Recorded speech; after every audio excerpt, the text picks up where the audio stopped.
So, welcome to the Pirates of... or not the Pirates of Dreadnoughts. Yeah. We already did that one. We blew up the other ships. Yeah, we already did that, yeah. Welcome to Deepnight Revelation. We are back after a 2-week holiday hiatus. There was a minor house fire, or maybe not so minor. Is their house even... it's still standing, right? Kinda. Okay, well, you know, it's better than no. The center of the roof fell in the other day. Oh shit! Yeah, they're dealing with it. Oh my goodness! They're just gonna put a tarp over the top and move back in. Oh no, they're in a camper right now and evaluating and stuff. But I mean, all the living creatures, with the exception of plants, the house plants did not survive. Yeah. So the vegans and vegetarians. Yeah, they're going to be tore up about that. Yeah. So yes, we are back after a 2-week hiatus.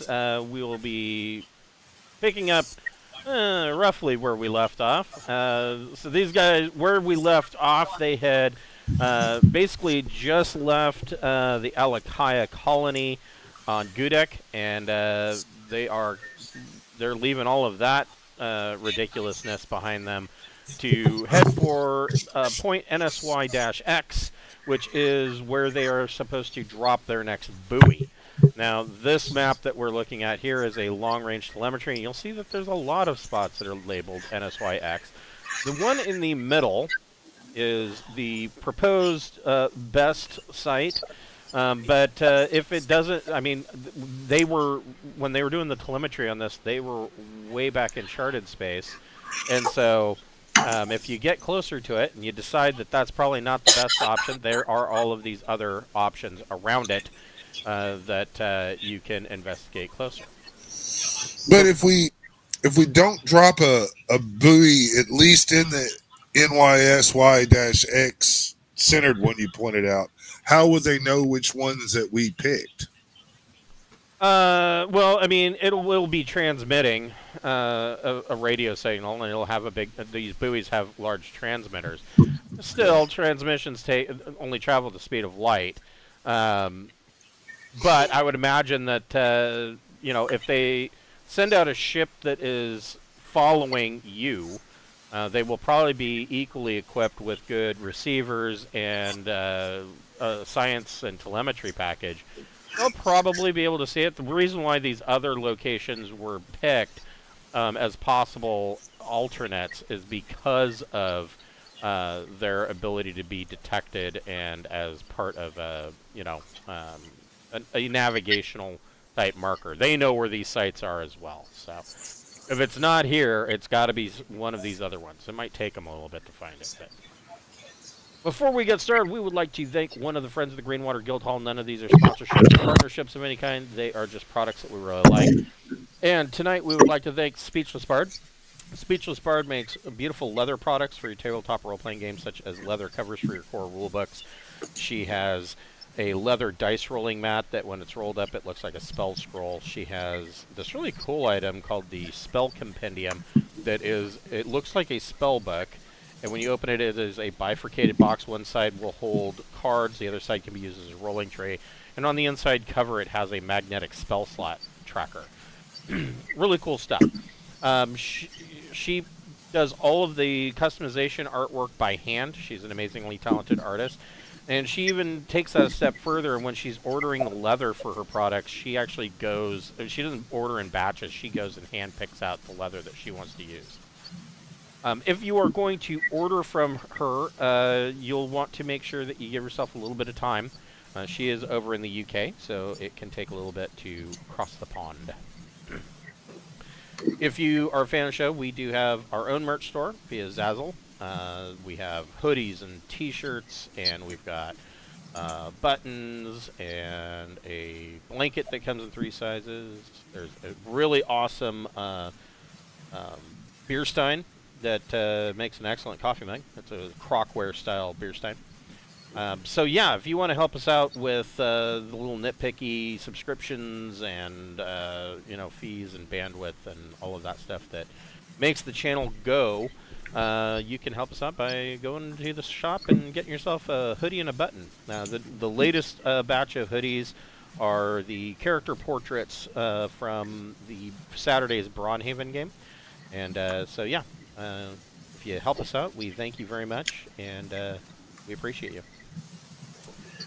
So, where we left off, I forget how, I mean, it's been 2 weeks. I forget how long it was that I said that I thought it was going to be somewhere to the tune of like 10 weeks in order for you to get to this point. So, I guess the biggest question will be, what is it that you guys are actually, what are you doing in the 10 weeks? Is there anything in particular that you're doing on your way over here? Since we're going into places that are not really well known and all that as we do this approach, I mean, could we talk Sarda into doing some extensive long-range scanning as we're refueling and see if we can get a little insight into what we're coming up on?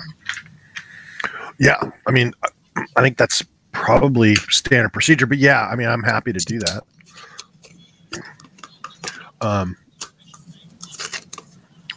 I think the main thing for me is that this mission is so damn long that my biggest worry is state of mind of the crew, and so that's why, you know, anything that seems to be disrupting the way folks are working or how they're feeling about their, you know, that kind of thing is the thing that I always get most paranoid about, and so yes, state of the crew. So yeah, if you want to do the scans, that sounds like a Bocephus thing.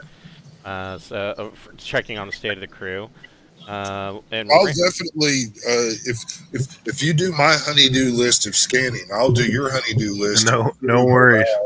Yeah, I won't poison anybody or give any unapproved augmentations very often. Extra limbs and except heads. for an extra sexual organ. Yes, yes. Yeah. Well, I think in honor of the Big Bang Theory, I'll give everybody upper and lower flermans on their back. There you go. If you're familiar with that episode. If not, it's stupid. So, Randolph, what are you doing in this 10 weeks? I'm teaching our bronzesmith how to drive. Okay. All right. Yeah. I got him in the simulator for for driving the Gecko. Okay. So Sarda, you did a 7 for electronics. An 11. Or an 11. Plus whatever bonuses the ship throws on. Yes. So yeah. So NSY-X.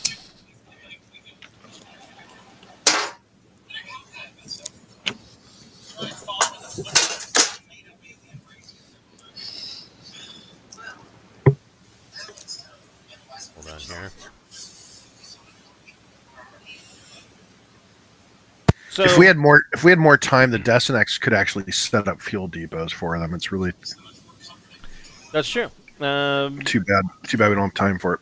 So NSY-X consists of it is a binary system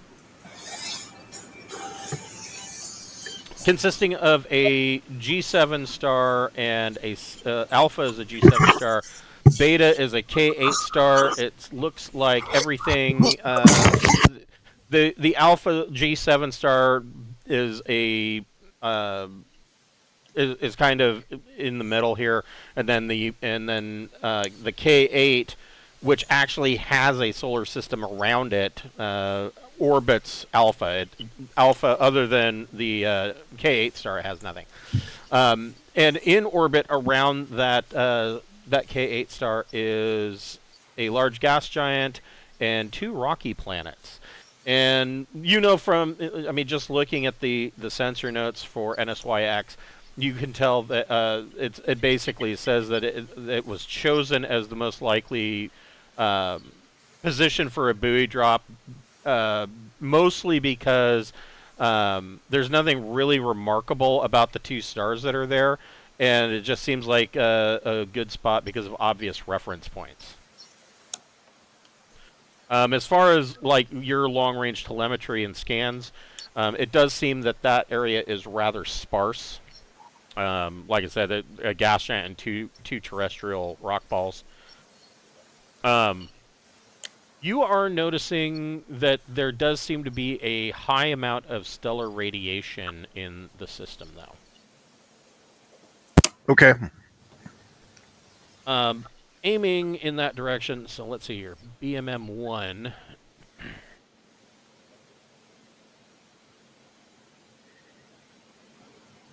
So this BMM-1 is also a binary system. It has an M5 red main sequence star and a very distant companion. It appears that the system actually appears to be pretty dense, with 9 occupied orbits in the primary system, and what appears to be a small gas giant orbiting the companion star way off in Never Never Land. It is noted as a candidate for an alternate buoy drop location, but it has not been scanned in any particular detail. Yeah, there's a lot of junk. At this range, you would be picking up that there are, yeah, those 9 occupied orbits. Those are going to be containing mostly rocky planets. Probably in a occupied system that dense, probably going to see 2 planetary belts, and a couple of gas giants in there.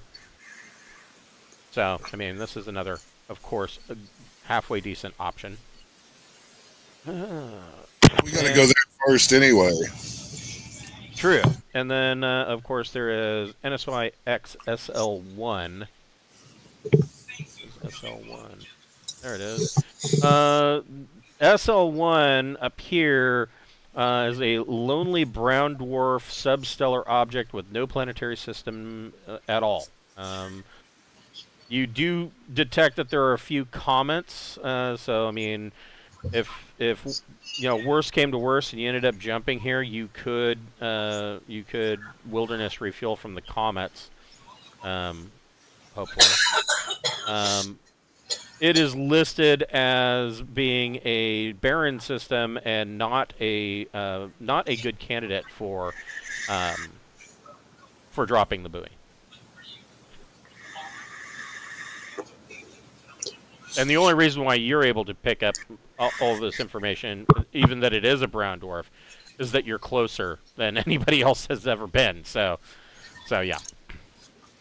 For crew morale, we're gonna do a lot of meetings and talks, and then want to put on a musical. Okay, go ahead and make a. We're gonna do hair. Oh no! I mean, we'll have some cool little story. We're gonna do a musical about a person that played Earth Golf.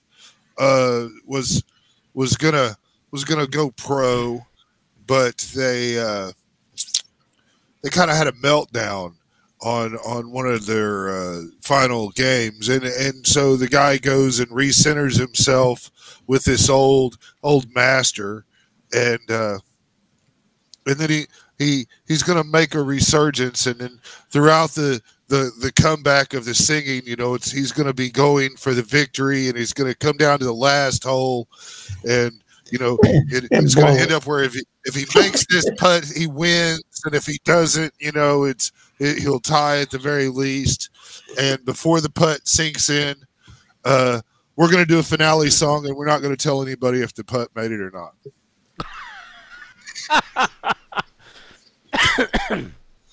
Go ahead and make a social sciences I psychology. think I'll work on the gecko instead of watching that one. Right. Because that reminds me of my golf game. Which Actually, it's it's stolen from a real movie called 7 Days in Utopia. And I was going to say and Happy after Gilmore, sitting but... through all that, no, it's 7 Days in Utopia, and after sitting through all that shit, when the camera turns up and it goes, it doesn't really matter if he made the putt or not. You want to fucking slap somebody. Here it goes. Social sciences 1, and then I get to do another 1 because of my intellect and all that shit. Yep, intellect or education, your choice. Doesn't really matter. They're both +1. Oh shit! Uh-oh. Tiger Woods and the Legend of the Green Jacket. Yeah, I wrote this shit fucked up, man. Musical sucks bad reviews. Sorry about that. So it's not that I suppose. Do you have perform?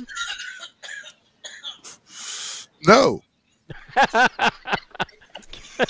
Yeah. No, man. Go ahead. I have. Go ahead and make a perform plus, I guess, plus intellect check. All right. Or you can use charm if you'd like.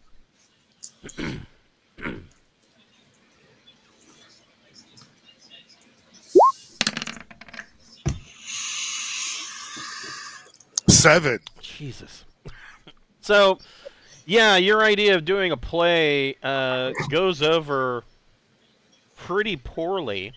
And in your meetings with the crew, you are hearing kind of the same thing, or close to the same thing over and over again. So the entire situation with the Alakaya, that has been a rather depressing situation.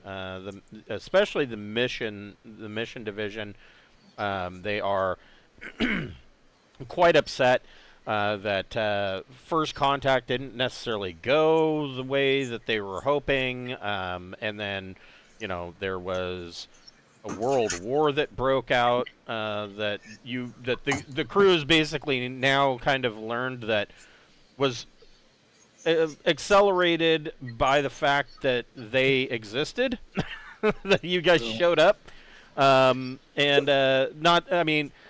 pretty much everybody, well, most of the crew are smart enough. I mean, there's probably going to be a couple of other Chandras on there, so they're not going to be the quickest whip on the horse's saddle. But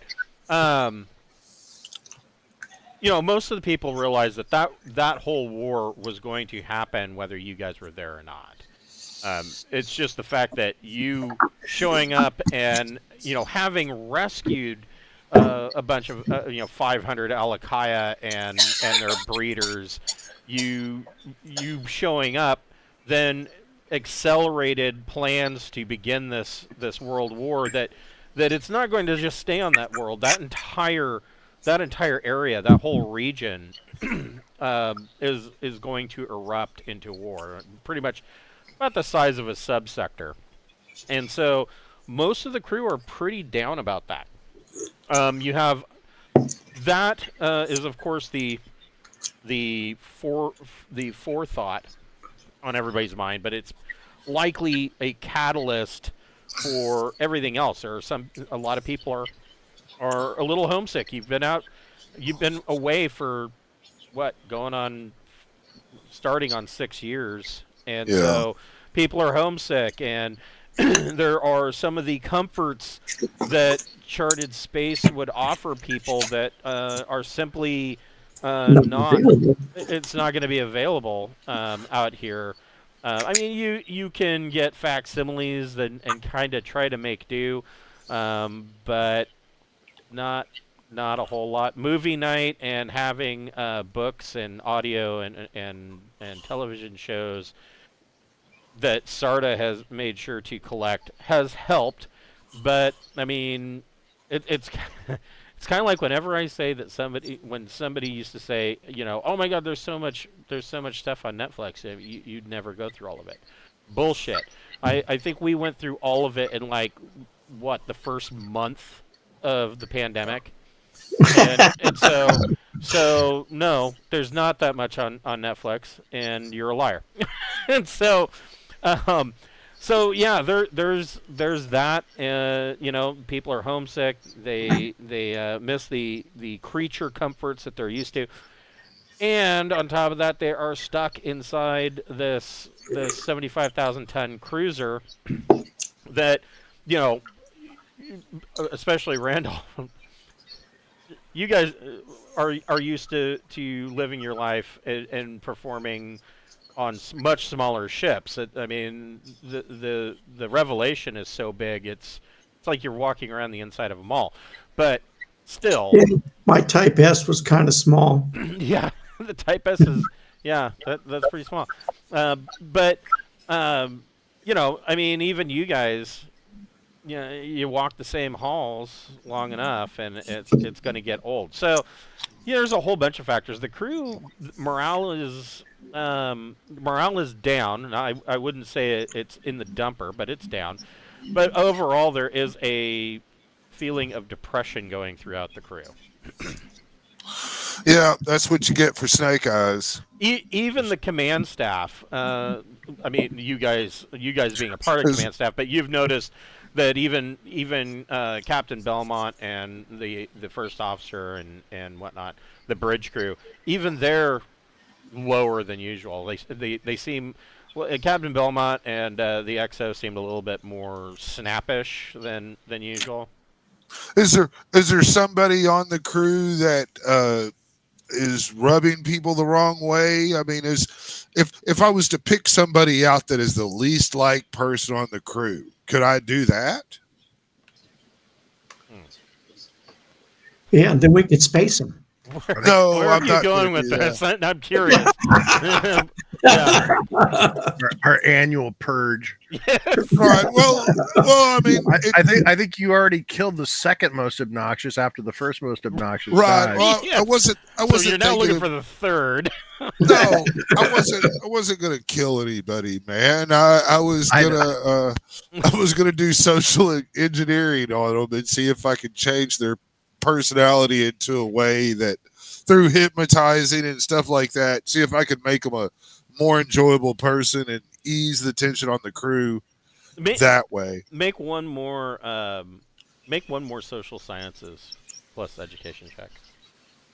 Okay. See if you could teach them how to survive vacuum with hypnosis. There you go. That's pretty good. So there is one crew member out of you're at, I think you're back up to 500. 499, I think. If I'm doing my mental math right, I think you're down one. But there is, well, I take that back. There are two crew members that don't seem to be particularly bothered. The first one, of course, is David Anderike, Space Wizard. Space Gandalf doesn't seem like he's any different from when you met him the first day. He spends a lot of time reading through telemetry notes and mission logs and things of that nature up in the mission divisions, basically trying to research and learn as much as he can. He's still going through a lot of the texts and whatnot and audio reels and computer files that you found from the ruins on that planet that everybody. They ended with a bad. They got a bad solar storm or whatever, and their planet cooked. And you found the vault, if you remember that. So he's going through a lot of that. He doesn't seem particularly depressed, or his morale doesn't seem to be particularly down. If you ask him about the Alakaya situation, he's just, he'll say something that sounds possibly wise, something about how, people need to be, or or individual peoples need to be able to determine their own fate, and it's not for us to decide, you know, one correct course of action over another. things of that nature. He doesn't seem down. The other crew member, it took you a while to try to figure out whether or not, and you're still not entirely positive. You're trying to, you're having a hard time gauging whether this other crew member is having a problem or not. And the reason is that they're a hiver. Oh, right on. And so this is the first hiver I've probably really interacted with. Yeah. So I mean, I mean, everybody knows who. I'm gonna just say they, because nobody is sure whether they're male or female, and even I don't know yet. But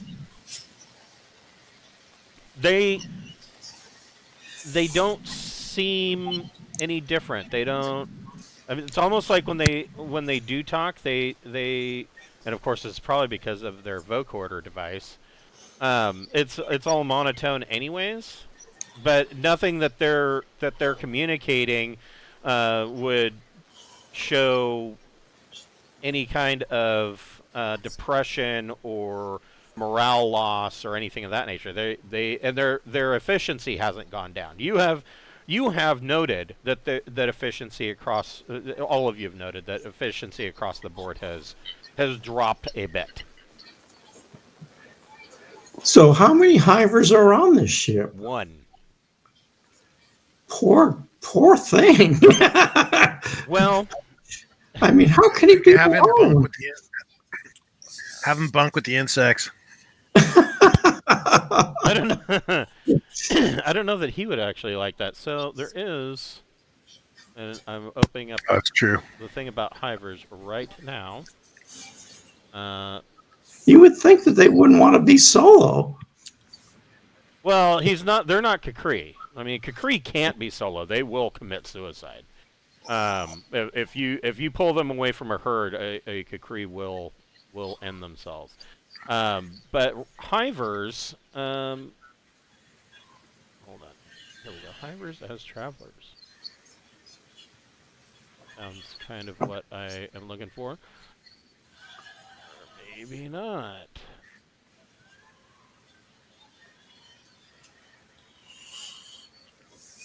So one of the things about hivers, and this is about the only time where you detect annoyance coming from the hiver crew member, is that if hivers touch another crew member, and of course in closed spaces that will happen fairly frequently, they, I mean, for lack of a better term, they will get pregnant, and they will then shed larvae. And hivers typically find larvae to be annoying. Oh, so they're a lot like me. They find larvae to be annoying, and they will kill them immediately or mistreat them. And so, you know, they are rather annoyed at the idea or at the fact that you know, nobody else on the ship seems to be paying attention to that. And so that... He's like, no means no. Yeah. Well, we can... Don't pat me on the shoulder, you'll knock me up again. Yeah. We could find people that are more antisocial and less inclined to touch and put them around. What are his skills? He is on the science team. Let me tell you exactly where.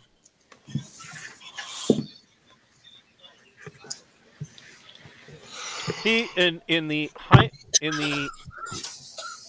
hiver careers, he is an academic. Gotcha. So he's a scholar of some sort. Yes. Scientist. On the flip side, he is. You've noted that he is very happy about certain things because since being on this mission, everybody on the crew has more or less accepted them as a full member, and they don't fear them anymore. So most humans, well, most races, have a, some would say justified, apprehension about hivers, because hivers are known to manipulate. And I don't mean like just manipulate people. Hivers have manipulated entire polities. They've manipulated entire races to do one thing or the other that they want them to do. So a lot of people just simply don't trust hivers. They think that they're like used car salesmen. Everything coming out of their mouth is going to be some kind of bullshit that's trying to get you to do something that you may not want to do.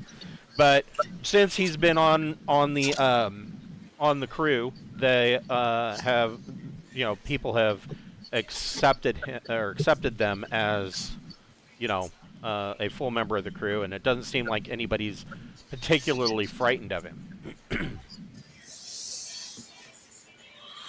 Okay.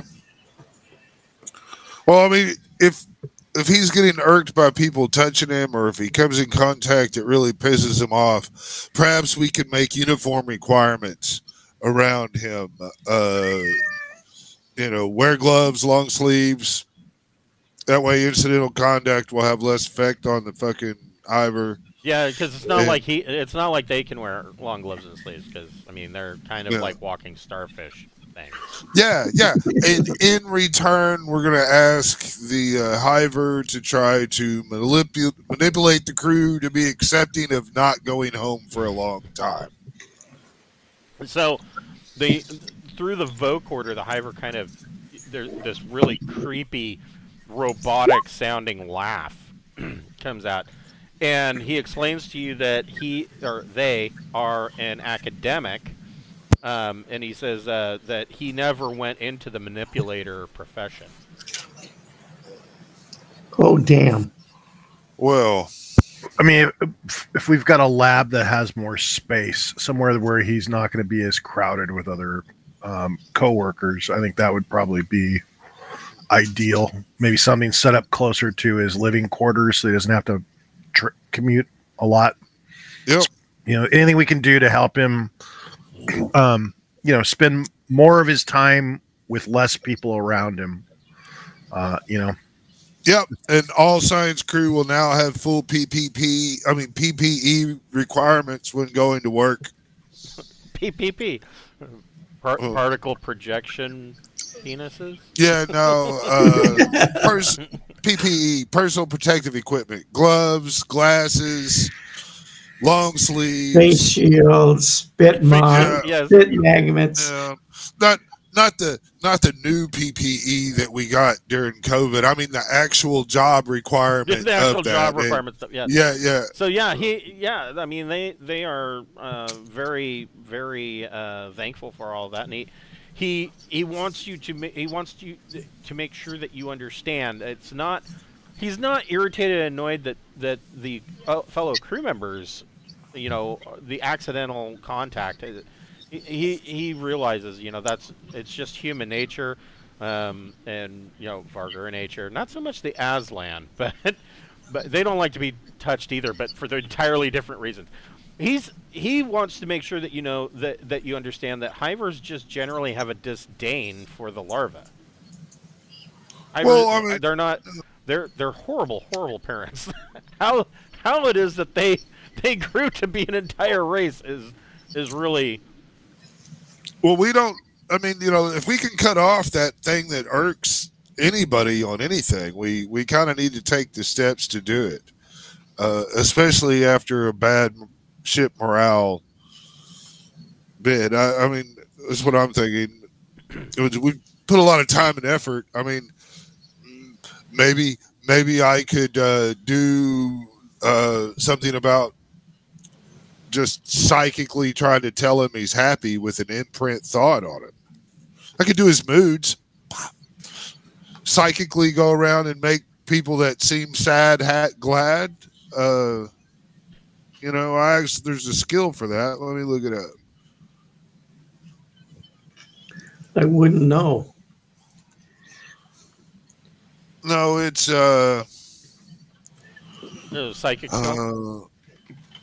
It's like it's in the telepathy, communication of emotions and basic feelings. Yeah, and it's just a routine 6+ check. I mean, with a long reach, and it doesn't cost a lot of side points. I mean, every day I could just kind of boost. Does it have a duration on it or no? 1D times 10 seconds. Okay. It doesn't really say.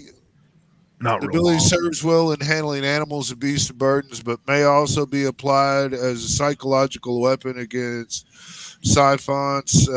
Sending of emotions such as love, hate, fear, and others may influence other beings, although not necessarily in the manner desired. The effect of the telepathy check is used to judge the strength of the emotion projected. Telepathy also allows the emotions and feelings of others to be read by a traveler.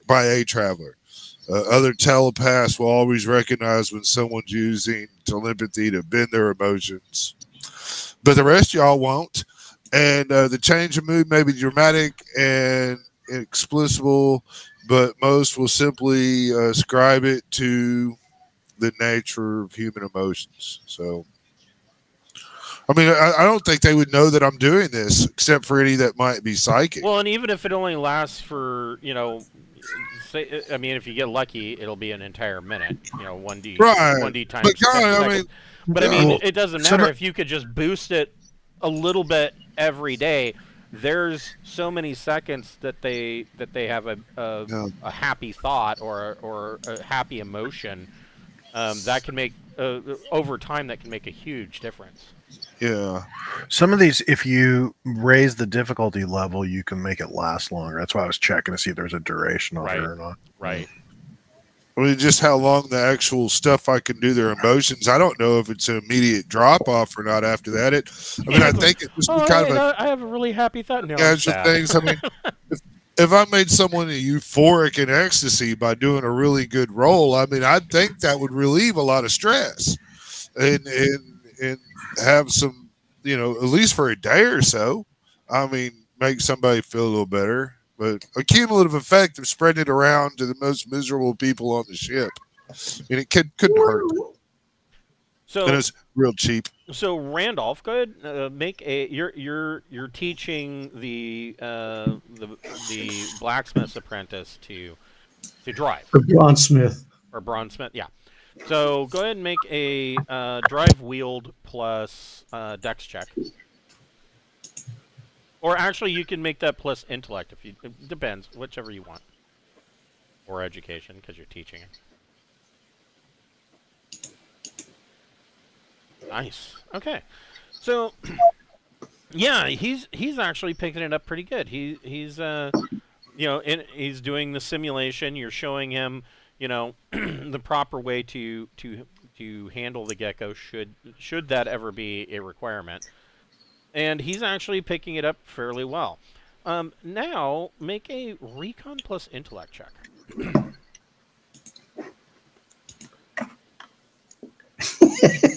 I can't see, sweetheart. Ryan does that all the time. I'm sorry, it's too early for your treats.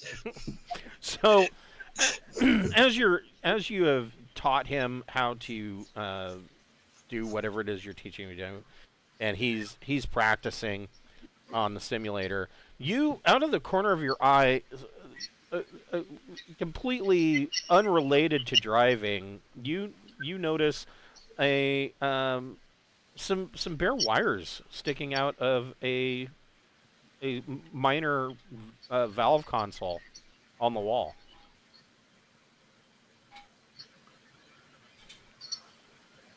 Huh. Hey guys, there's some bare wires here sticking out the wall. I think I'll go look at them. Okay. Go ahead and make a, well, let's see. What engineering do you have? I know you've got life support. Oh, in this one, I've got everything but jump. Okay. Go ahead and just make a straight engineering plus intellect or education check. Okay.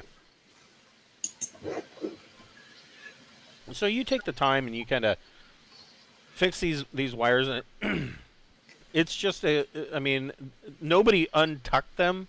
It looks like there was probably some maintenance that went on here at some point, and they just kind of, for whatever reason, worked themselves free.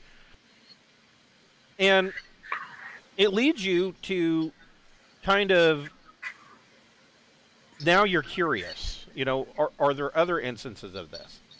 And you start to run some engineering diagnostics, and you find that Revelation, there are minor issues like this all over the ship. And it's not for a lack of maintenance.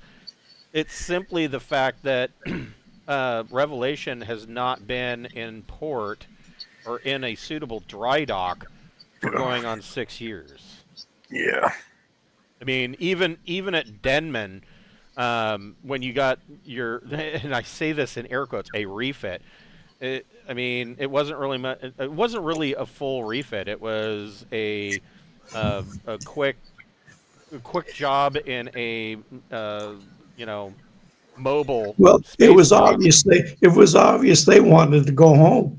Well, yeah, obviously, and it wasn't that they did their job poorly. It's just, you know, ravages of time. You're seeing minor little things like this creeping up all over the place. Nothing yet that would cause any kind of efficiency loss in the ship, or, you know, God forbid, system loss. But, you know, if it's something to look into, because what the ship really needs is to be in a port somewhere where your engineering teams can actually go over it with a fine-tooth comb and kind of fix this kind of thing. And you've noted over the past 6 months, you've noted, you know, that you've had to make more adjustments, calibrations to the power plant. You've had to make more calibrations to the jump drive. Our teams have had to make more calibrations to jump drive. You've had to tweak the life support systems and calibrate them just a little bit. Just not because they're failing, but because you're compensating for that lack of maintenance. Can we resolve that with just downtime in space, or does this really truly need the facility that if you were to do it in orbit around a world, it would take, you know, without an actual port or dry dock, it would take you about 4 times as long. Right. I mean, just what Randolph is seeing from the diagnostics, you know, probably a good 2-3 weeks in a port would be excellent. If you were to do this floating around a world, because of the lack of port facilities and things of that nature, you're probably looking at a good 2 months, maybe more. Okay. That's still if we can find a planet that allows shore leave or something, you know, I mean, that 2 months could be very well spent. We get multiple benefits out of that. The only other solution I think of is you're going to have to replicate the whole fucking thing part by part and just replace it. And then when we get to vital systems like life support or the jump or all that, you'll have to pause for an orbit. But I mean, you know, if you're wanting to refurbish an airlock or something, you don't necessarily have to be in port for that, I wouldn't think.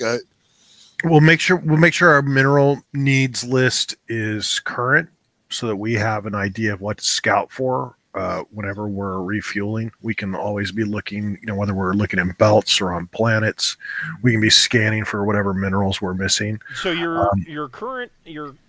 and that's a good thought to bring up. Your current so your food supplies are at about 75%. And your mineral supplies are maybe at about 80%. You haven't really had to do a whole lot as far as making spares. So, and you've hit actually some really good finds. So you've got some exotic materials and things of that nature. You're not at 100% supply capacity though. Right. But I mean, let's also get estimates on what minerals we would need to do an orbiting refit. Oh, you want to manufacture a mobile? Well, like if we're going to spend the 2 months, that's going to require, I would imagine, a lot of like what would be spare parts, or so I would think we need a lot of copper, a lot of iron, and a lot of other minerals that I'm not aware of, type thing. So basically, get a wish list of what we would need to do an orbital repair, and then we'll look, while we're traveling, we'll look for a good source of those. So if we had to do it, we're actively looking for a place to do it. Right. I mean, you've got fabricators in the workshop, so yeah. Once you have the materials, yeah. So you want to keep your eyes out. I mean, the obvious hope would be that you've already run into some other, unseen or unheard of races out here. Right. Hopefully, you can find one that has a tech level high enough that you would have. It doesn't have to be tech level 15, but if there's a port that you can actually dock at, that would be great. Yeah. I want to basically at this point start like a task force, a multi-departmental task force, basically brainstorming how would we do the optimal mid-trip refit on ourselves. What would we do? How would we do it as quickly as possible? What minerals would we specifically be looking for? How would we allocate our resources to make that refit successful? And basically just have, whether it be engineers and, miners and, people from all over the ship. Right. And have this be a project that people are working on to basically brainstorm how would we do this most successfully? Do we build our own platforms? Do we not need platforms? Do we try to do it all internally? That type of thing. Have them start, basically looking at this as like, let's solve this problem. Are you cold, for multiple Chris? weeks? Yeah, it is a little chilly here actually. And we need everything that we're doing needs order of operations. We need the game plan out on how to how we're doing each thing. First unplug the device, and then rub your ass on it, whatever. And we need to have the whole thing planned out from start to finish. Don't forget to put on your static strap. Yeah. And in the meantime, start really inventorying all the repairs that are needed. I mean, even if we have to have like droids going, down Jeffrey's tube. I'm going to ask our worker. I'm going to give a list of the defects that I found to our worker and a camera, and have it go around the ship and take pictures of it. Excellent idea. Okay. Yeah. And would like to also send out a ship-wide thing that, and the worker will be happy to have something to do. Want to make sure that we don't have any Klingons, no rats, rotten mice, bugs, anything like that. While we're going and looking, I want to make sure nothing has moved in on us that we've not been aware of prior to now. Space rats. Well, I mean, whatever, man. It could be a roach. I mean, we've been on a lot of different planets that have a lot of different shit. And, there's been while we do have kind of strict things, I would like to, if we're doing all this, the maintenance, rebuild and all that, it's also an excellent time to get in there and make sure that we haven't got roaches or fungus or anything like that. That is, okay. Gonna get it. I mean, if we're gonna hit it from all sides. Maybe we could also design this retrofit or rebuild in a way that will be a lot of entertainment and R&R opportunities, because we need to get our morale back up to make up for the fucking 2 that I rolled. And so, I mean, if I had boxcars, man, that shit would have went over great, right? So, I mean, the golf play would have been great if I'd have rolled fucking boxcars. So they go over in the 10 weeks. They go over the ship with a fine-tooth comb and determine that there are no critters. There's no fungus. They do discover one thing though. They discover that some of the plant life, the seeds that you picked up from the Alakaya, that they have dutifully planted in the and they, of course, your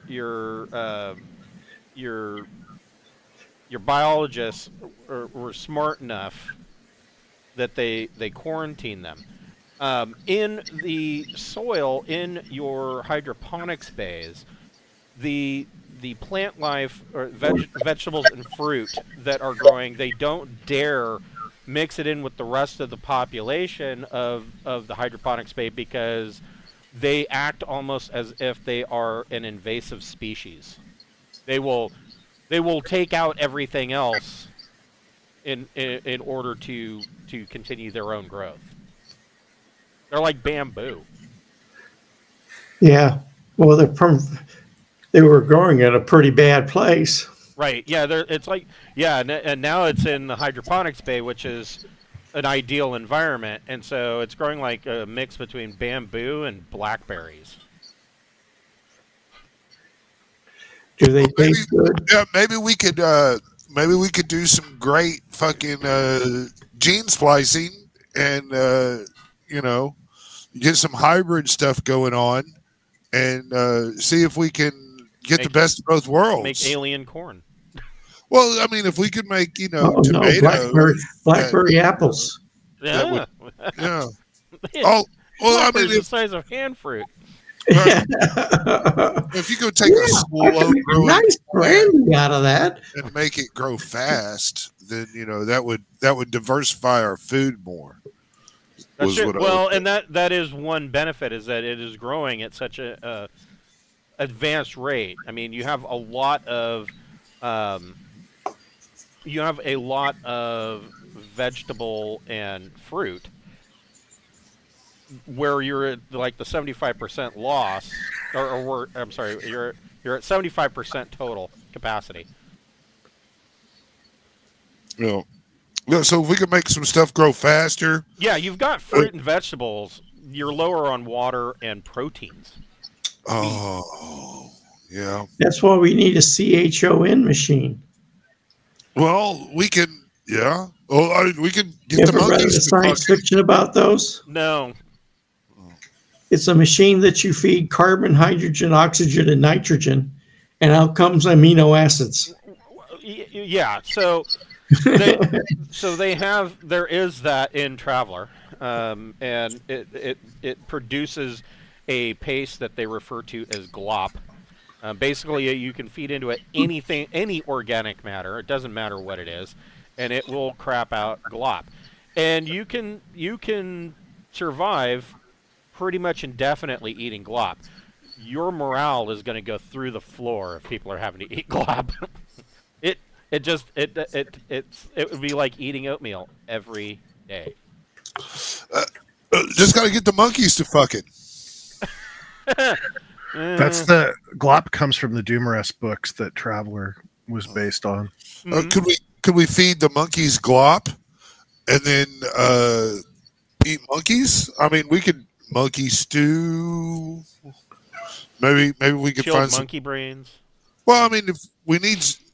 we need something that we don't mind farming for food. Cool live monkey brains, which I don't remember, but my dad told me that's what we saw. So they didn't find any of that or any traces of critters or anything like that. But something to note about the vegetation that you brought aboard. Yeah, they did increase bean intake, I guess. So the answer for for doing a possible infield, or I guess it would be termed an infield dry dock. They have what you already knew. We find orbit around, preferably a good planet. Honestly, the more shirt sleeves type of planet, the better, because in a lot of cases, if we're doing a dry dock, we're going to have to offload people. It means that we're going to have some people on the ground, which they can have R&R on the ground, but we're going to need them out of their spaces so that we can, do our thing. They will need to build, I guess you could term it as scaffolding, that will go around the ship. It doesn't have to be as advanced as what you would normally see in ship construction docks, but there will have to be some. A lot of this work, of course, can be done with the assistance of repair drones and things of that nature.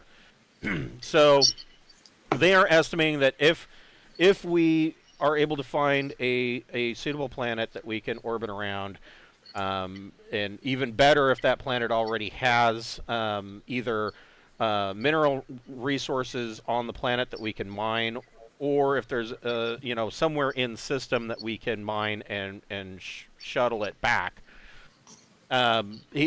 Best case scenario is that they might be able to cut it down to a month and a half.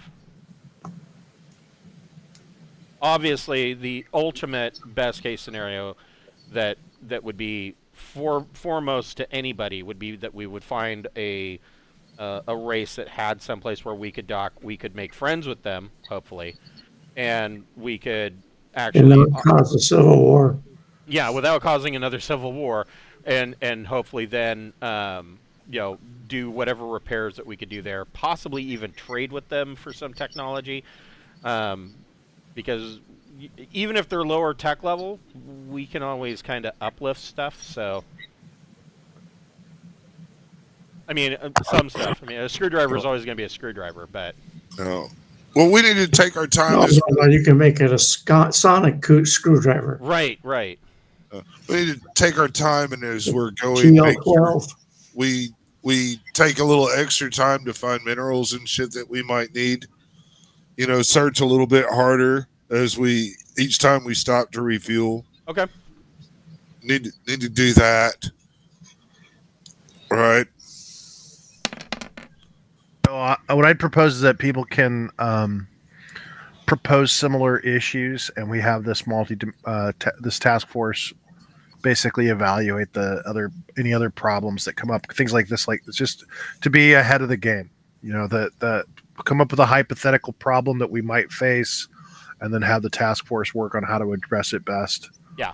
Type thing. So just to basically keep everybody we want to keep everybody thinking about safety and about security and the ship's condition and stuff like that. Yeah. But have it be kind of an intellectually interesting challenge, in terms of how do we solve this problem that we haven't faced before. Right. And so, yeah, I think that's mainly that kind of thing. And in the meantime, I think we probably want to try to automate some of our like some droids that we can send through halls and tubes that have the real, basically have it constantly monitoring equipment and stuff like that to see if there's changes from day to day, so that we're better on top of this type of stuff rather than being surprised by it. Right, right. We can also have different teams check each other's shit. Like, engineering day shift puts forth a proposal this week, and then engineering night shift will look at it, poke holes in it, and do all that. And then, over time, them competing, taking looks, trying to find flaws in the game plans, then we'll have a more perfect game plan when it comes time to implement. Gotcha. Does that make sense? It does.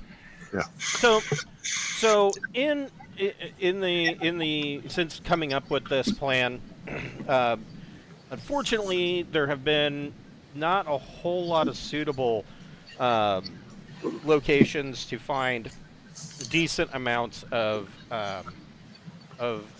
minerals and materials. They have done some minor amount of mining, but you're looking at about eight units of like iron and nickel. Not terrific, but they are continuing to do their search, and you do come to finally the NSY-X system. Where did I put it?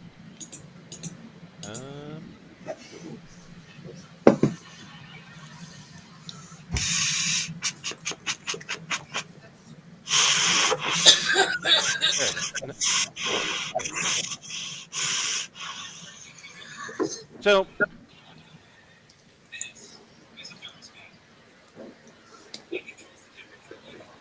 coming in, you come to BMM-1, first jumping into this system. And as I said, BMM-1 is highly dense, occupied system. So if you want to do some mining, this might be the place.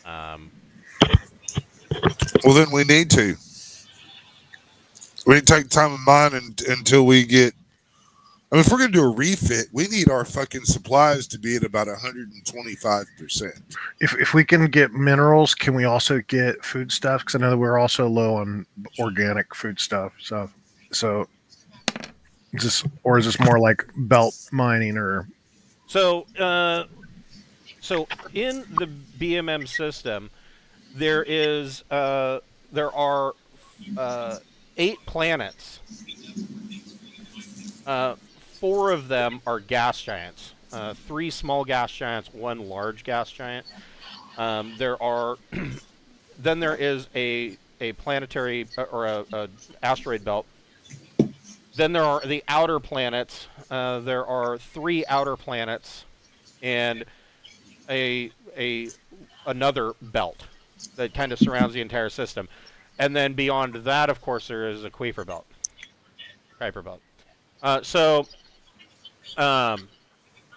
There is a lot here. There's a lot going on. 4 terrestrial planet, or yes, 4 terrestrial planets. Or wait, I'm sorry. Yes, 4 terrestrial planets, 3 or 4 gas giants, 2 planetoid belts, and then 3 outer planets. No sign of life whatsoever? None. None? No plants? Nothing? Well. I mean, do any of these planets have an oxygen-nitrogen atmosphere? That's I suppose somebody has to run the sensors. Well, Sarda's like the fucking prodigy of censoring. He is so censored to, you know. And jump and drive engineering is also up 5. Let's find out. Got an 11. Plus whatever bonuses. I think you get +2 from the ship. At least. At least, yeah. Different ships give different bonuses depending on sensors. Oh, yeah. Well, I mean, sensors are where they really invested on this ship. So, I mean, I've got to think that you at least get a +2. Ooh, look at that. So, no habitable main world, no borderline habitable main world. But there are multiple planetoids suitable for mining. Let's mine. Mine the fuck. We'll mine until people think we're all 12 years old. So we're mining. Well, we're going to be mining a long time. I mean, don't you think like what 125% of normal supplies should be optimal? At least maybe 150% of our normal supplies. I mean, it depends. We're going to eat through a lot of surprise going into this retrofit. Well, while the mining operations are being conducted and while refueling is going on, Captain Belmont and the first officer call a command briefing because they need to go over the next leg the next reach of the Revelation mission. And so you come in. Actually,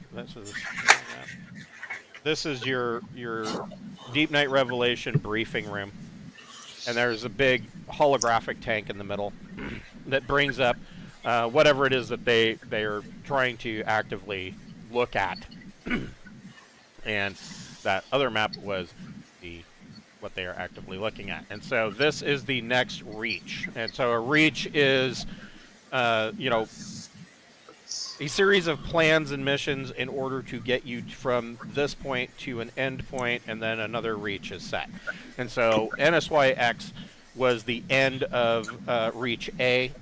We are on to reach B. And he goes over it and explains that this is not going to be like it has been, because the whole point of this is that we don't know where we're going, and we absolutely it is imperative that we find a crossing. We need to get across the Great Rift, and so you know, we're up here at NSY-X. We need to go find something down here, I mean, anywhere that we can find that leads rimward across the Great Rift is what we're looking for. And this is going to be a difficult part of it. He says that we could be in this region for another year, maybe another 2 years, because the alternative is if we don't find a crossing here, then we are going to be forced to go along the edge and go all the way back until we can find another way across there, and then make our way back. So we'll have lost, you know, 1 to 2 years, and have to make up for it. So he's like, we're no longer going for this reach. We're not going to be, you know, moving at the best speed possible. We're going to be taking our time and scanning everything as much as we can.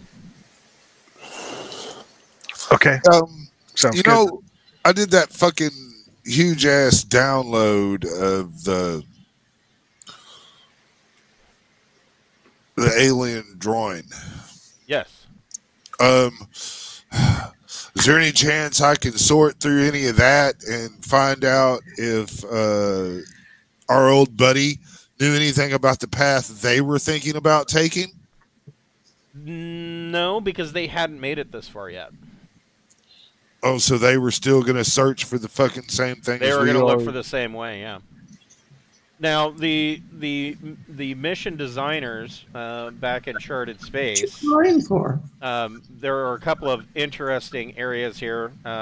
White Stars is an area known because there are a number of white dwarfs in that sector, and so it is kind of a navigational, a good navigational point. Over here in Central Bay Sector, Professor Greenwald, who was the astronomer that was trying to plot this out all the way back there, named this Greenwald's Bay, and then this is Greenwald's Bay mouth, meaning that that is the mouth kind of to what she would consider an ocean, being the Great Rift. It is just a big rip of blackness running through space. These down here, there are 3 sectors that she has listed. No prospect, because she did not detect any way of any possibility of there being a crossing point there. That doesn't mean there isn't one. If we're closer, there's a possibility we could detect something like a brown dwarf or rogue gas giant or rogue, comets, anything we can use to get across.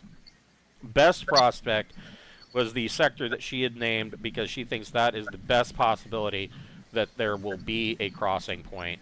Again, she's not positive.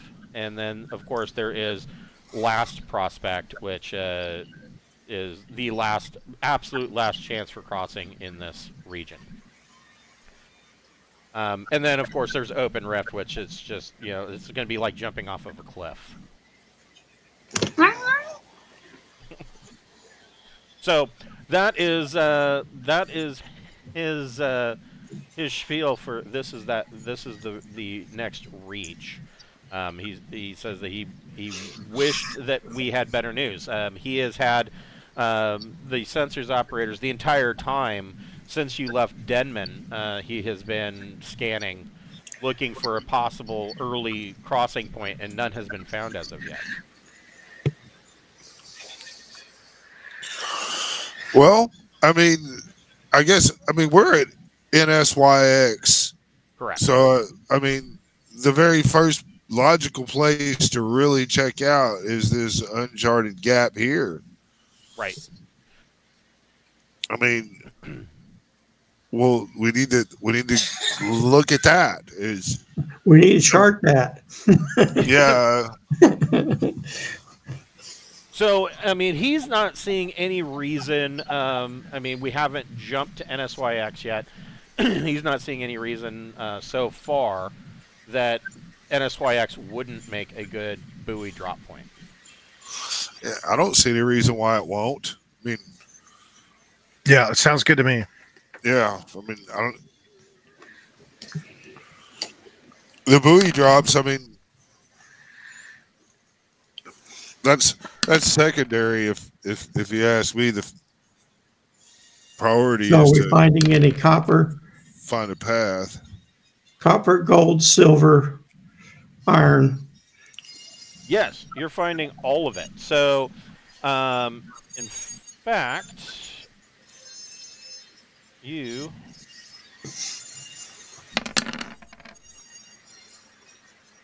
get 10 units of copper, 12 units of iron. Who's keeping these? And 16 units of silver. I don't think I've ever seen how many units we have of anything. Yeah, I'm keeping a loose track of it. Okay. Well, I mean, that's because we need silver for soldering things. Yeah. Right. Do we have a chance to maybe take the Drizniks to NSY-X while all this mining is taking place here? I mean, we could go there and look at it. Come back if need be.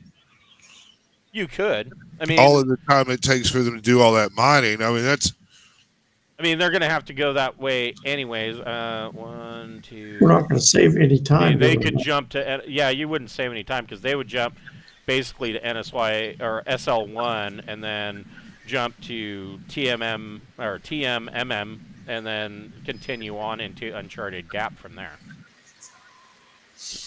All right, I guess we'll just help them mine then, and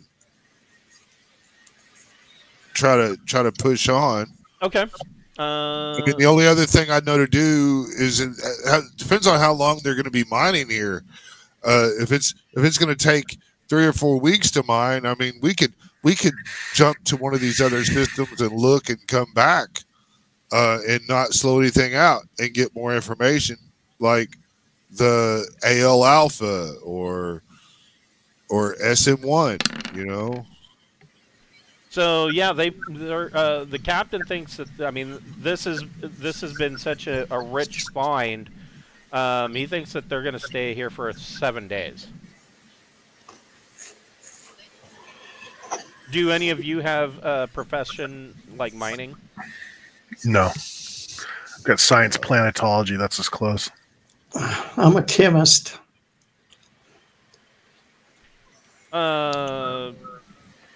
What you could do now, if Sarda wants to make a sensor check, he can to do long range telemetry. Oh shit! Gap. Pappy has profession belter too. Okay. So I got a 13 with that sensor check, with plus whatever bonuses the ship gives. Right. Yeah, that definitely does it. So Pappy is definitely able to tell. I mean, profession belter. That's what we're looking for, right? Belter would work. Yeah, Belter, mining. Belter would definitely do it.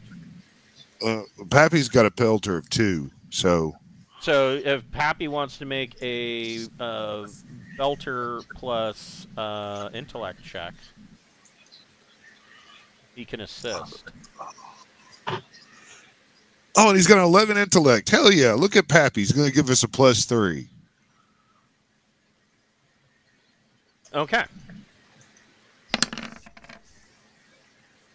Excellent. There's a good dice. Way to go, Pappy. Smoking them cigars.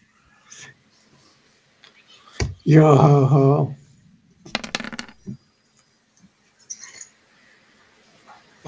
New Year's Eve night, we were at the VFW, and I brought up what you guys were saying about he doesn't smoke cigars. He chews on the crayons. Yeah. And that you guys were joking that the blue ones are the best. And there was like 3 Marines, and they were like, "He's right. The blue ones are the best." I know. That's because I know some Marines who said blue are the best. That's an inside Marine joke. Yeah.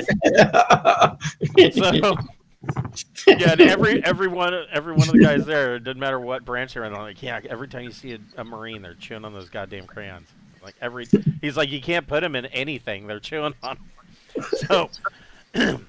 So with Pappy's assistance, he goes out there in a pinnace and gets some shit done, and brings back over the course of 7 days is bringing back 19 units of each of copper, iron, and silver, and he finds 19 units of a nickel find. Well, that's good. So yeah, Pappy. We can make Tesla batteries now, because you got to have nickel for Tesla batteries.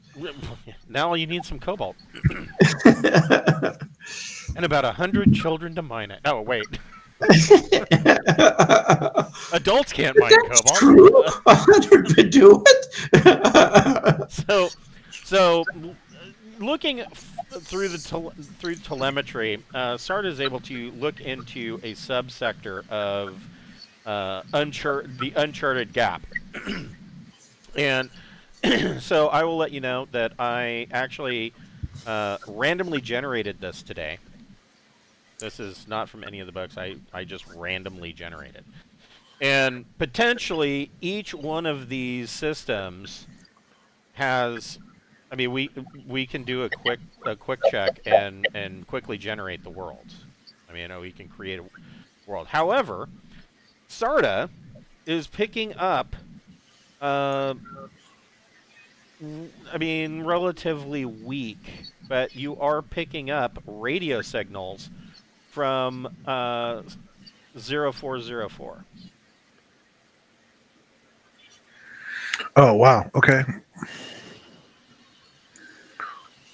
I wasn't expecting life out here. That's not to say that there may not be life elsewhere, but you are definitely picking up radio signals. And I mean, with the roll that you made, you're able to trace them back. They are definitely coming from this hex. Are they modulated? They are. Is that on our route? It certainly can be. I mean, yeah. Why don't we add it to our? Why don't we make sure we go through that system? Okay. I mean, that might be the optimal place to do our retrofit, depending on. Yep.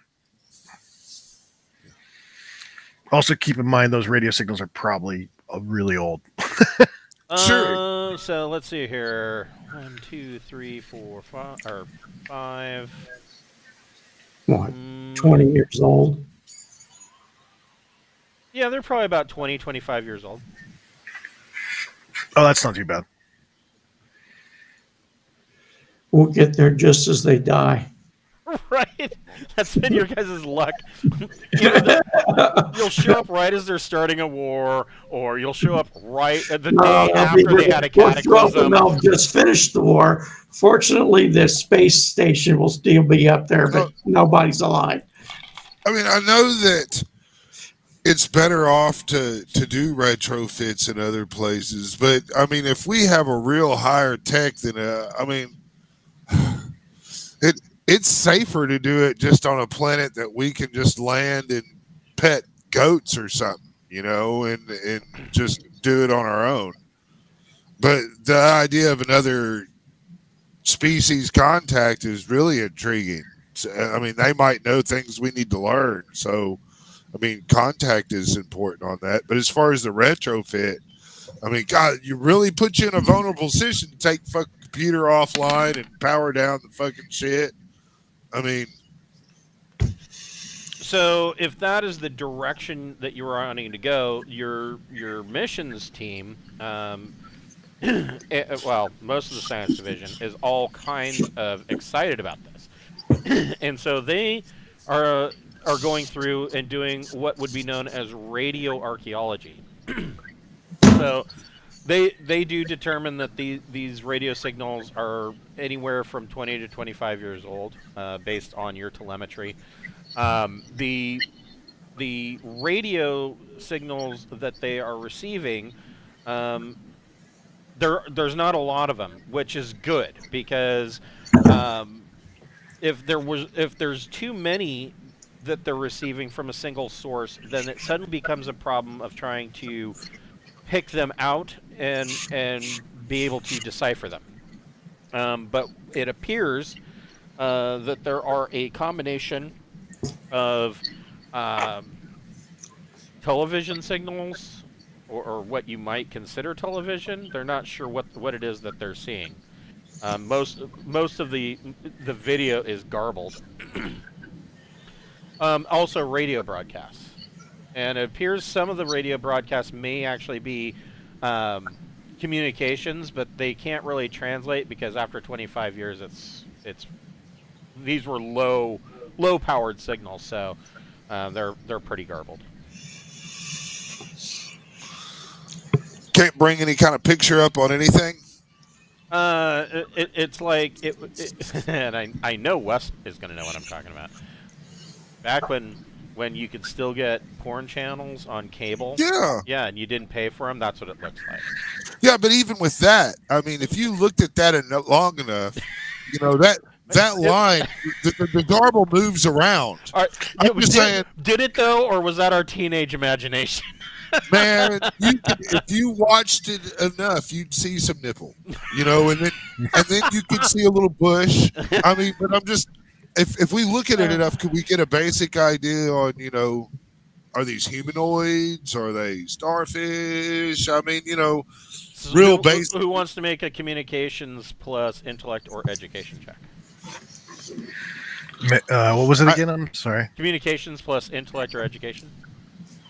I mean, I can roll. I'd get a plus 2 on this roll. I've got a 1.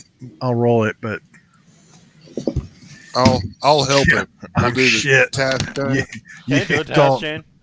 Or just independently operate radio. Okay, 9. No, it is too garbled and blurry. Yep. Yeah.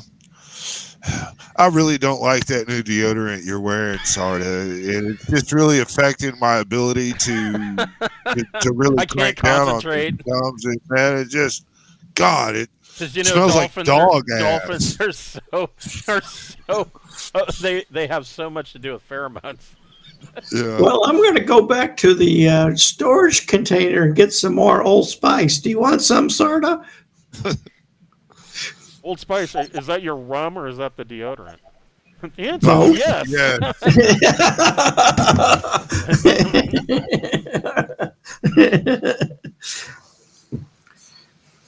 So,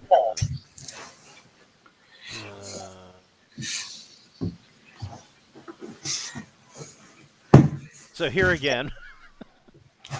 So this map, the NSY-X map, actually came from the books, and the map itself is gorgeous, but I have discovered it is exceptionally difficult to follow because in the book, the descriptions, they reference the hex numbers, and then they didn't put the hex numbers on the map. So, and they didn't put the descriptions in order of the hex numbers. So you have to, when you're reading the book, you're like, okay, which one is this? And it feels like you're just randomly finding stuff on them. It's dumb. It's dumb. But that would have been. So you solved that problem. Yeah, that was the first thing I did. I'm like, I'm putting in hex numbers. And you'll note that I only bothered with systems that have something there, the blank ones. I mean, you don't need a hex number for a blank hex because who cares, right? 1, 2, 3. That's 1, 3.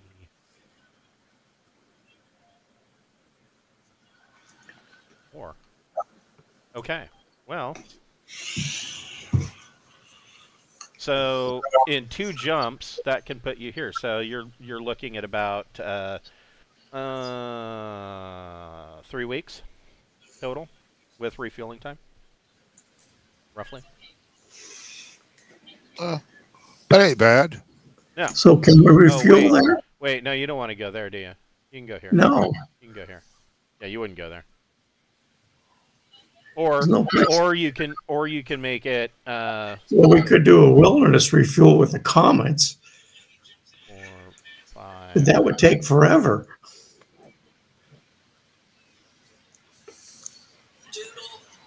6 weeks would put you here. Stop fucking with the cats. Lay down. Well, that puts us within what we're at J4, right? Yes. So you're one jump from this world. Yeah. So let's find out what is actually here. I need this book. Already did that. We find Monster Zero. Orbiting a Mercury-like planet, really close to the sun. Molten metal ball. Probably want to switch to a comedy in the ship entertainment. You know, maybe We could have mandatory Monday night Lost in Space shows. Well, I mean, great. We could do a stand-up act, they have like Borat and shit, a comedy, have someone put it off, we could name it something, I don't know, Order of Chaos, and its motto could be anything's a dildo if you're brave enough, and there's a reference to our YouTube commenter friend that's always bitching, but if you click on his thing, it's Order of Chaos. It's the flag. Could we have our? Are they insects? Are insect passengers sing? Your Alakaya? Yeah. Do they sing? We could have they could sing. What is it? Kato. I would imagine. I don't think forcing any one group to do something like that is the right thing to do. I'm just joking. So this hex does have a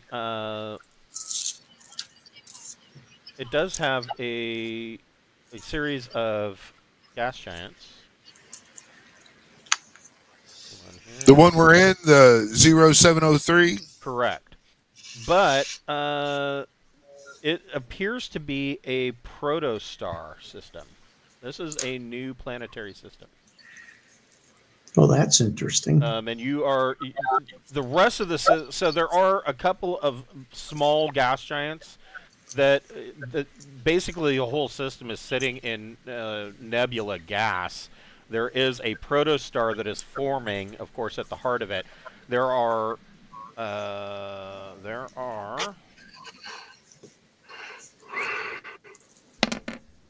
one small gas giant that is forming.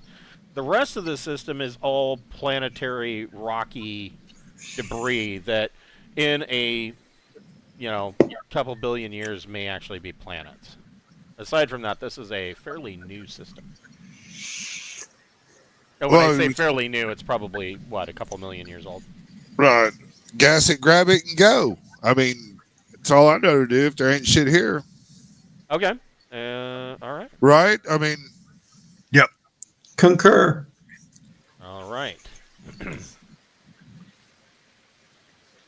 I mean, we could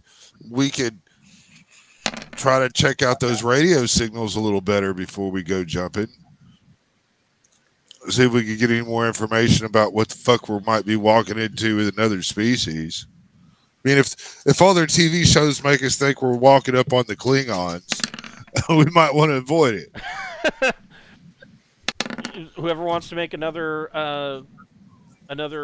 communications plus intellect or education check, feel free.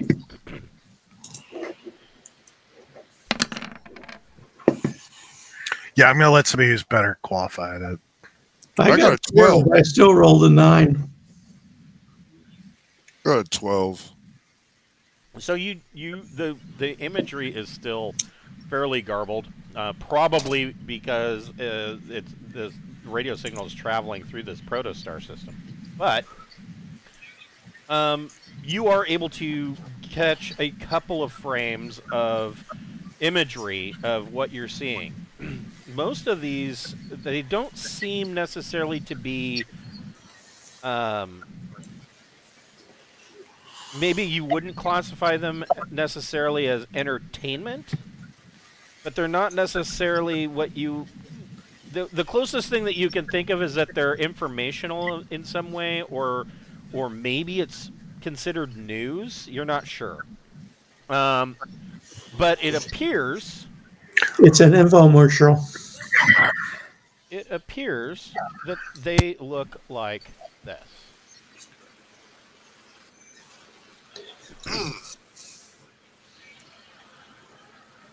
Well, there's your Aarakocus. Wow, that's like a humanoid pelican. I wonder if they taste like chicken. Of course they do. Everything tastes like chicken. If you're well, I mean, we need protein.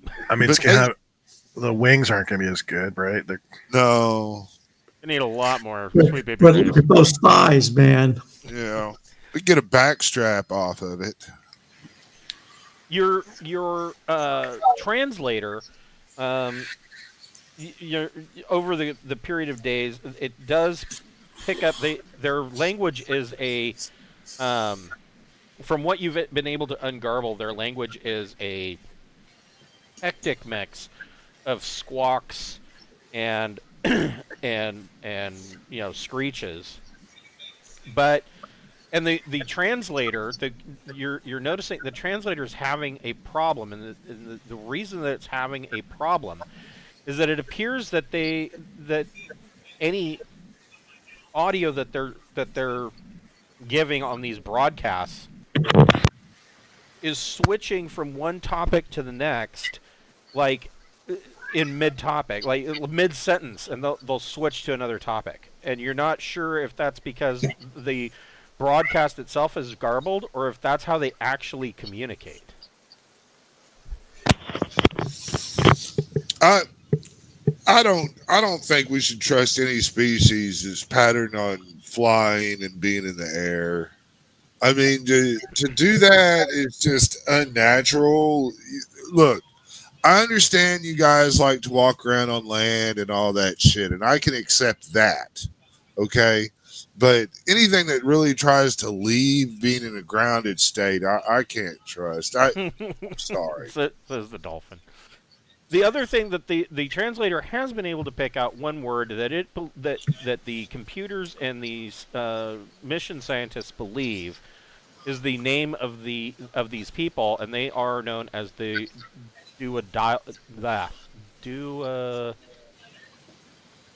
do Delhi.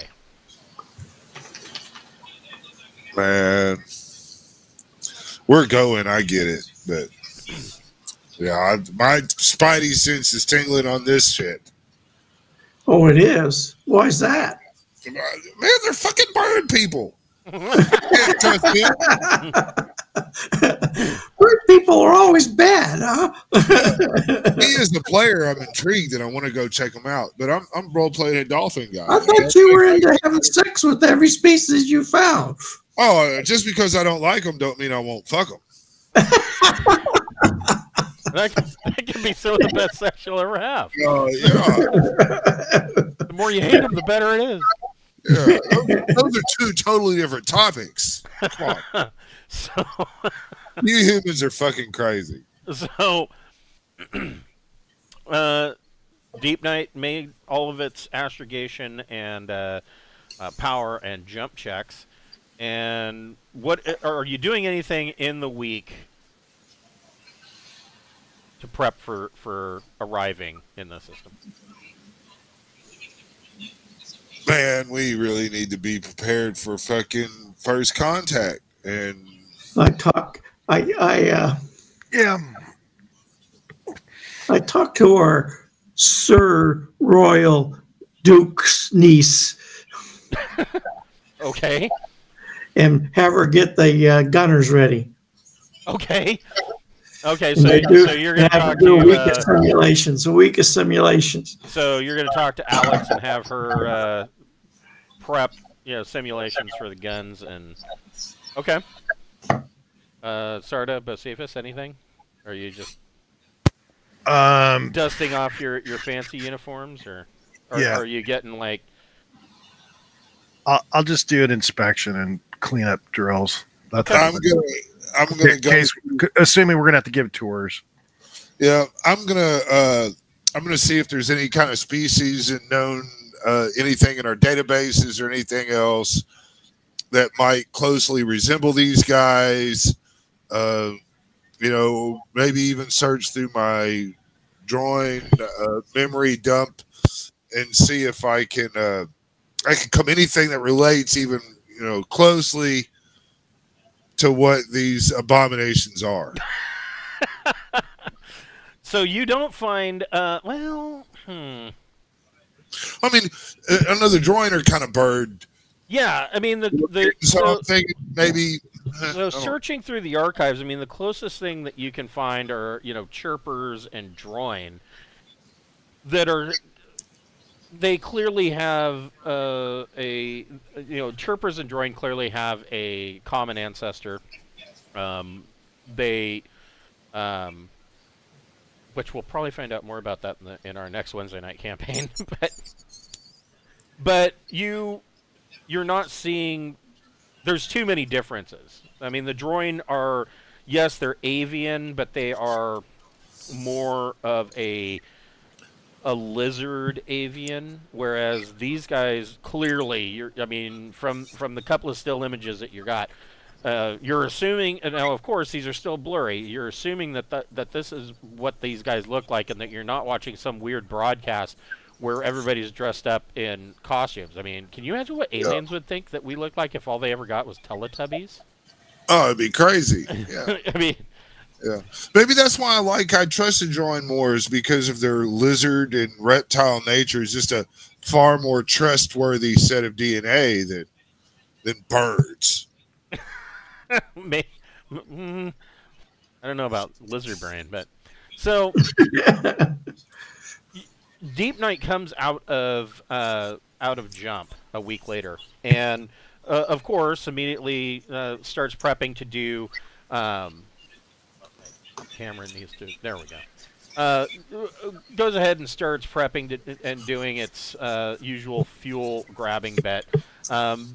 There's not a whole lot in this system. There is a planetary belt. There are a couple of insignificant rock balls floating around. You're not seeing.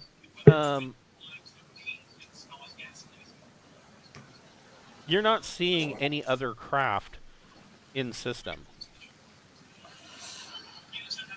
No radio waves or anything else? You are detecting radio coming from the main world.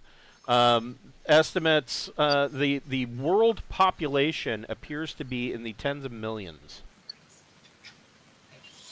Okay, well, this will be exciting. The other thing that they're picking up is that from what they're gathering from sensors aimed at the planet, is that it is estimated. It looks like most of the planet's like tech level 2, maybe tech level 3 at most, but they are detecting a large power source.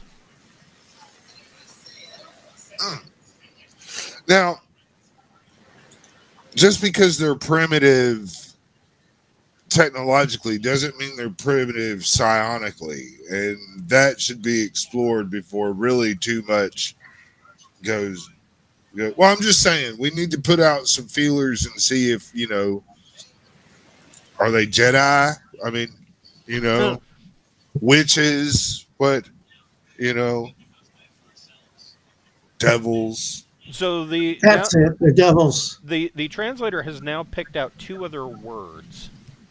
One is the first of the 2 new words is. Well, I take that back. It has picked out 3 other words. It has picked out corporation. It has picked out. That's interesting for tech level 3. It has picked out the word Grand Trad. And it has picked out the word Hakes.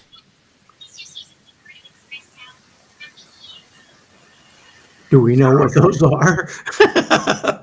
No clue. No, we don't know what corporation really means either, do we? Well, I mean, there's the usual sense of corporation. Yeah. Well, I mean, we have to go. We have to go do our thing. Maybe we should spy on them for a while. If they don't,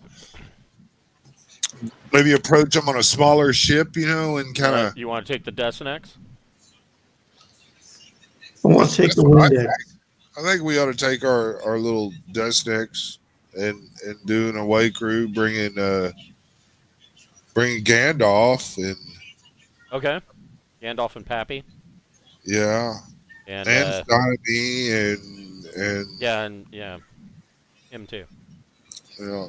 Okay. Do the first contact bit.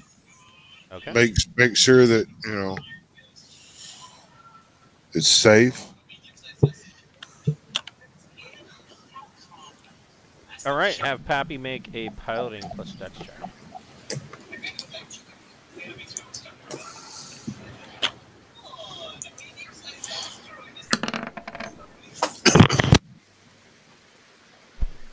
That's 12. Okay, so Pappy leaves and heads out to this world. Now, of course, you know, this the NSY-X has thrust 4, so from where you guys are doing the refueling, you're probably looking at about a 6-hour transit time, and you guys, Pappy puts you into orbit, and you guys can take a closer look if you would like to take a closer look at the ground. All right. What do we need to roll anything, or? Yeah, do a electronic sensors plus intellect or education.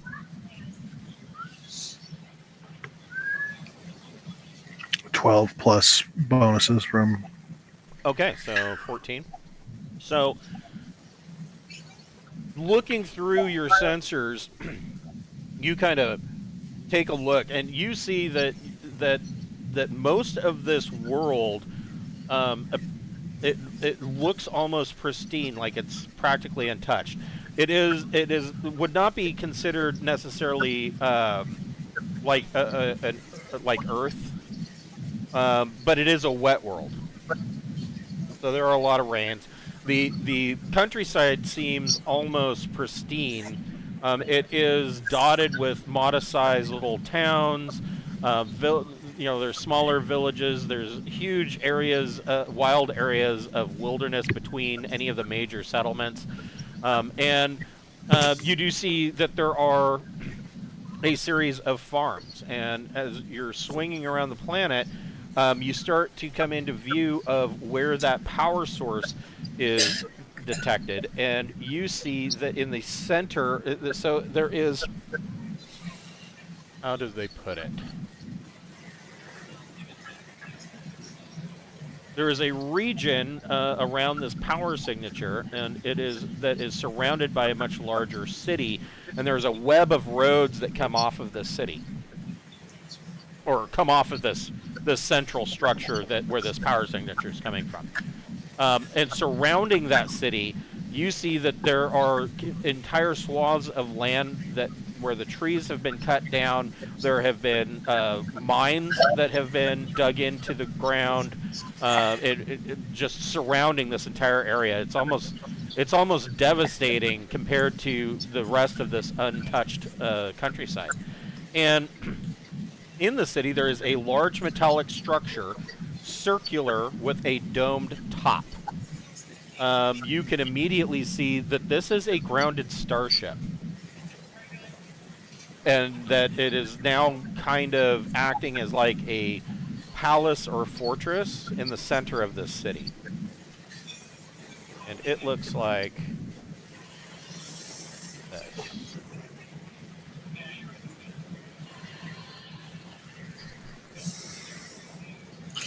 Any idea where that design came from? You've never seen anything like this before.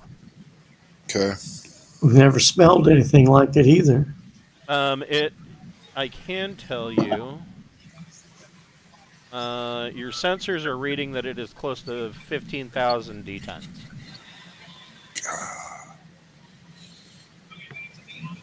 Well, we try to ping it with our comms and see what happens.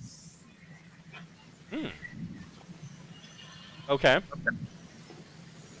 So you, who wants to make the comms?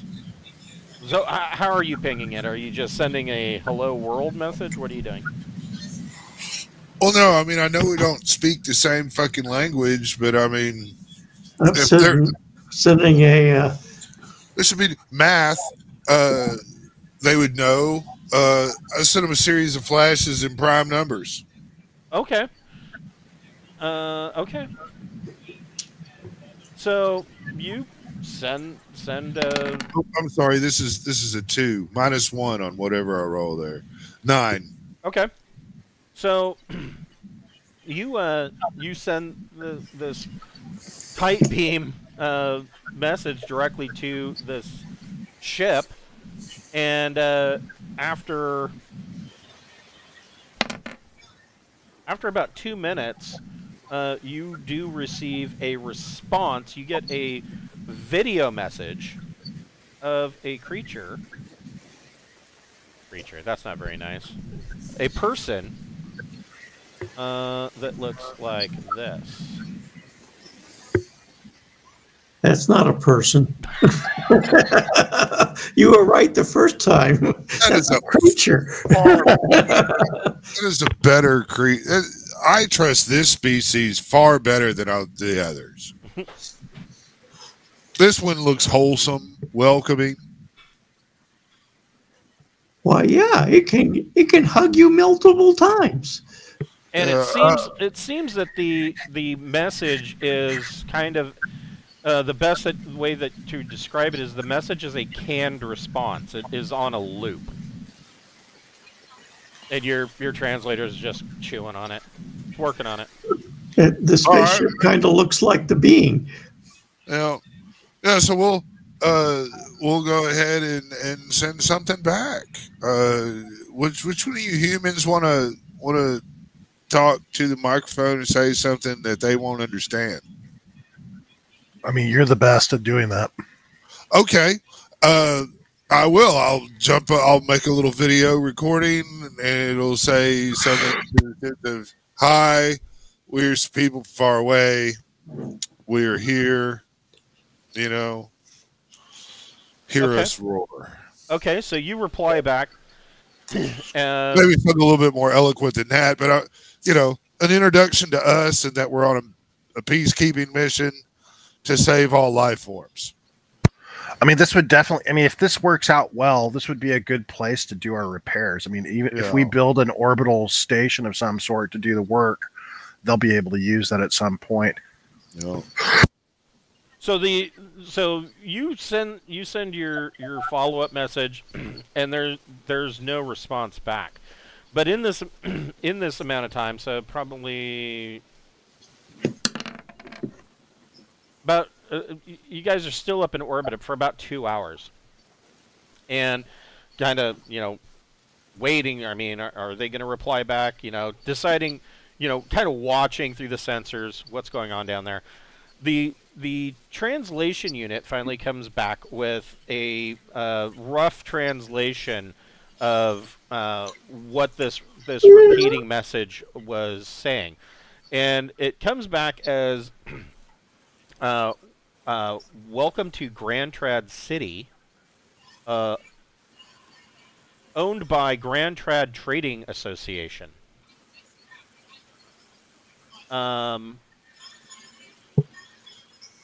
If you are here to trade, keep distance. If you are here to purchase, please send a list of your desires.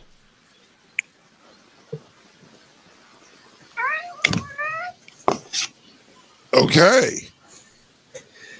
Do we need any HE3? I mean, we're just wanting to retrofit and build our stuff, but I don't necessarily trust these motherfuckers to refit our ship for us. What do we want? Trade. We want to trade with them. We want to trade a space station. Yeah. We want to trade and do a mutual beneficial project. We want to build a orbiting space station so we can retrofit our ship and continue on our way. And it will be here for your use after we leave. And when we come back. Yeah, and we can come back. So the comms come alive, and you see this guy come back. And this time you can tell that this is a live transmission. And he says a whole bunch of stuff. And the first thing that you note is that he seems to be speaking a slightly different language, like maybe a different dialect. Okay. And your translator unit has an easier time picking up what he's saying. And cool. He said the translator unit says that this is President Grand Trad of the Grand Trad Trading Association of the city of Grand Trad. And he, at first, he seems annoyed that because you said you wanted to do some trading, and he's like, no, we trade. You don't trade. This is the property of Grand Trad Trading Association. There no more traders. But then he catches what you're saying about you want to do a mutually beneficial, do a station, and his demeanor suddenly changes. And he, on the one hand, seems he's a little bit put off by the fact that clearly you guys, or from what he can, I mean, obviously his sensors are going to be picking you up.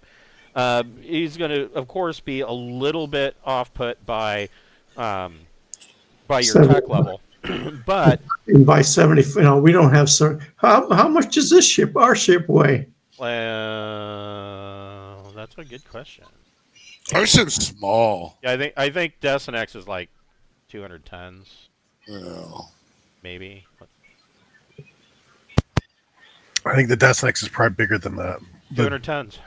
Yeah. Oh, is it 200 ton also? So it's just like the pirate ship. Yeah. It's just a small. It's bigger than a Suleiman class scout. But destroyer. Was bigger than my Type S.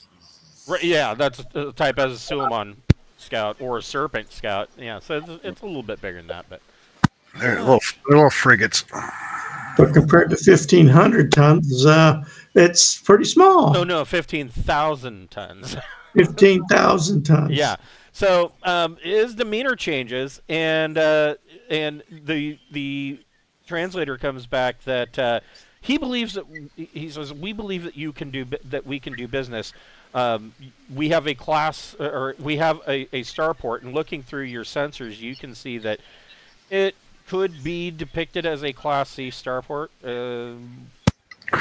roughly. It could be.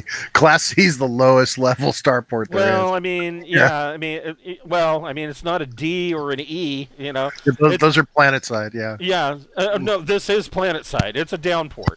Oh, downport. Okay, I got you. I thought this was a high port. He suggests that you, he says, come down and see what we have, and perhaps we can come to mutually beneficial arrangement. Perfect. Yeah, it sounds wonderful. I love his Russian accent. It's very trusting, wholesome. I'm liking this. He'll want to shake. He'll want to shake hands with all of his tentacles. Oh hell yes, and get some DNA samples. You know. Oh, we could have a porpoise with tentacles. Might. Yeah, octopus are very good species. We can have a porpoise.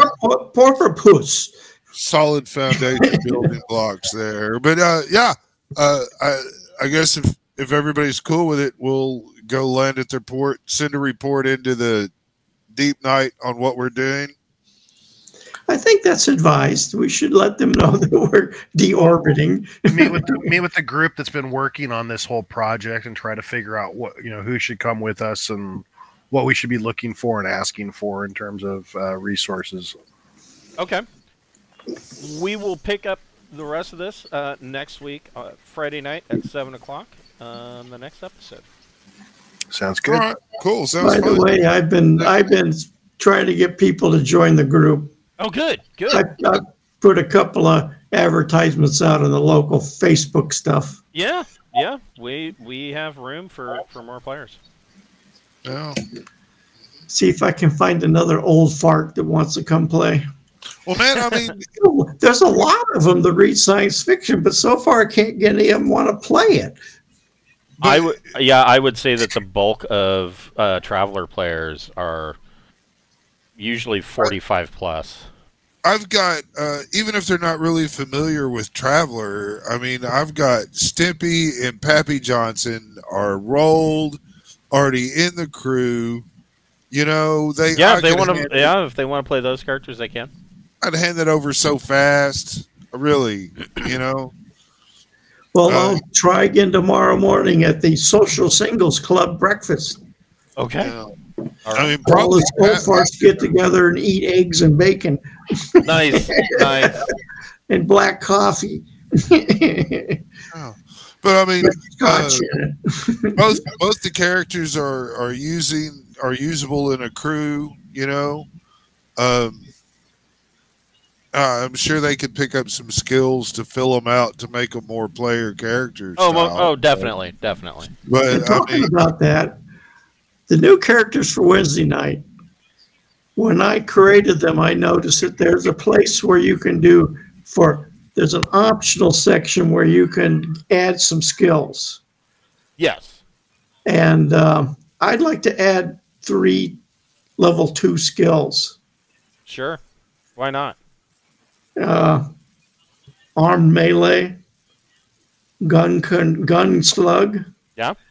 And I'd like to raise my astrological to 2 or even 3 if you'll let me, because it's only a 1. Yeah, you could probably do that. Yeah. Okay, I'll do that. All right. Now, of course, I get some equipment with it. I get an officer's cutlass. All right. And 2 pistols. I get a regular auto pistol. Does ACR have a pistol?